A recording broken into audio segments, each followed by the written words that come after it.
আকাশবাণী কলকাতা। খবর পড়ছি বর্ণালী সিংহ। আজ পয়লা বৈশাখ। বিপুল উৎসাহ উদ্দীপনা ও নানা অনুষ্ঠানের মধ্য দিয়ে 1432 বঙ্গাব্দের আবাহনে মেতেছে গোটা বাংলা।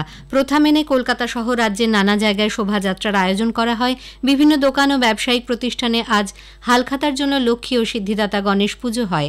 দক্ষিণেশ্বরে ভবতারিণী, কালীঘাট সহ রাজ্যের অন্যান্য প্রসিদ্ধ মন্দিরগুলিতে সকাল থেকেই ভক্তদের ভিড়।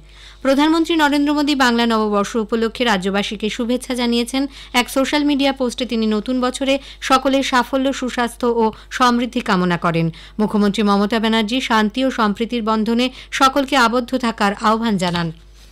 রাজ্য সরকার বাংলা নববর্ষের প্রথম দিনটিকে এবার বাংলা দিবস হিসেবে পালন করছে। এই উপলক্ষে রাজ্যস্তরের মূল অনুষ্ঠানটি হয় বিকেলে রবীন্দ্র সদনে। বাংলা সাহিত্য, গান, নৃত্য, লোকশিল্প ও সংস্কৃতির বিশিষ্ট শিল্পীদের পুরস্কৃত করা হয়। অনুষ্ঠানে রাজ্যের তথ্য সংস্কৃতি প্রতিমন্ত্রী ইন্দ্রনীল সেন বলেন, গত বছর লোকসভা ভোটের কারণে বাংলা দিবস যথাযথভাবে পালন করা যায়নি, কিন্তু এবার প্রতিটি ব্লকে এই অনুষ্ঠানের আয়োজন করা হয়েছে। এবছর বাংলার 344টা ব্লকই এবং প্রত্যেকটি পৌরসভা কর্পোরেশনের প্রত্যেকটি ওয়ার্ডে আমরা এই বাংলা দিবস এবং শুভ নববর্ষ অনুষ্ঠান পালন করছি এবং আগামী বছর 2026 সালে চতুর্থবারের জন্য আমাদের মুখ্যমন্ত্রী শপথ গ্রহণ করার পর আরো বড় করে বাংলার বিভিন্ন প্রান্তে আমরা পঞ্চায়েত স্তরে বাংলা দিবস এবং শুভ নববর্ষ পালন করব। অনুষ্ঠানে শিক্ষামন্ত্রী ব্রাত্য বসু, রাজ্য নাট্য একাডেমির সভানেত্রী অর্পিতা ঘোষ, জয় গোস্বামী, তথ্য সংস্কৃতি সচিব শান্তনু বসু সহ বিশিষ্ট ব্যক্তিরা উপস্থিত ছিলেন। বাংলা নববর্ষের প্রথম দিনে আজ সকাল থেকে বর্ধমানের বিভিন্ন মন্দিরগুলিতে ভক্তদের ভিড় উপচে পড়ছে।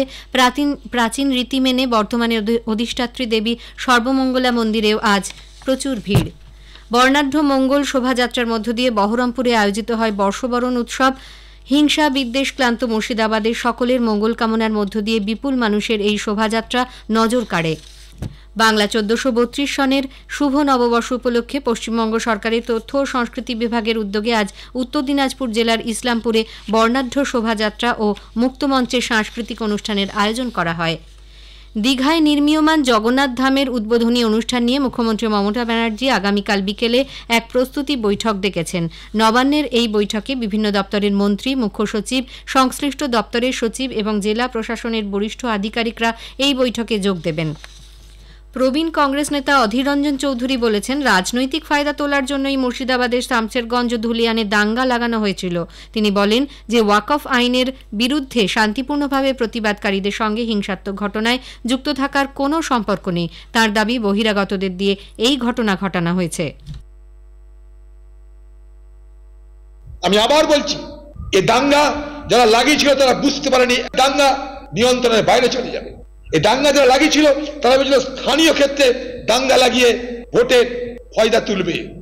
এই দাঙ্গা যারা লাগিয়েছিল তাদের সঙ্গে যারা শান্তিপূর্ণ আন্দোলন করে ওয়াকফ আইনের বিরোধিতা করতে চেয়েছিল তাদের কোনো সম্পর্ক নাই। মুর্শিদাবাদের শামশেরগঞ্জে অশান্তির মধ্যে বাড়ি থেকে টেনে নিয়ে গিয়ে বাবা ও ছেলেকে খুনের ঘটনায় দুজনকে গ্রেপ্তার করা হয়েছে।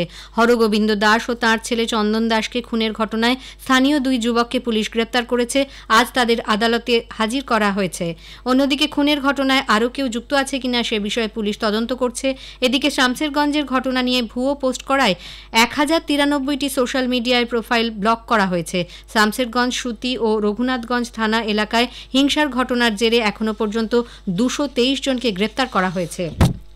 রাজ্যের পরিস্থিতি দ্রুত স্বাভাবিক করে তুলতে মুখ্যমন্ত্রীকে হস্তক্ষেপের অনুরোধ জানিয়েছে federation of chamber of commerce and industries of eastern India.